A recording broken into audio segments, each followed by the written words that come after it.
topic and issue pag-usapan natin. Coach Mauro nagpasalamat kay Catherine sa tiwala at friendship na ibinigay ng aktres sa kanya. Ito nga ay matapos mag-post si Coach Mauro at si Catherine sa kanilang social media account na may caption na celebrating 1-year training anniversary with Bernardo Cat. Matatandaan nga na hindi lang sa training at pag-workout nakakasama ni Cat si Coach Mauro maging sa mga hangouts nila.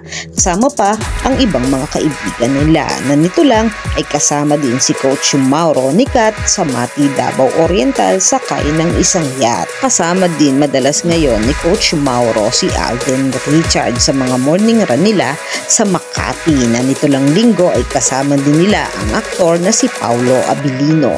Marami namang mga fans ni Cat at Alden ang natutuwa dahil nakakasama na rin ni Alden ang isa sa malalapit na kaibigan ni Cat at trainer at ito nga ay si Coach Mauro. Puspusa na rin ang pag-workout ni Cat at Alden ngayon para sa paghahanda sa pagrampa nila sa March 21 sa Bench Body of Work passing show na isa rin sa inaabangan ng mga fans na makita ang dalawa sa pagrampa. Ay matapos maglabas ng invitation at video ng kanilang photoshoot na talaga namang hinangaan lalo na si Catherine dahil sa lutang nitong kaseksihan. Kayo mga katambalan, ano ang masasabi nyo?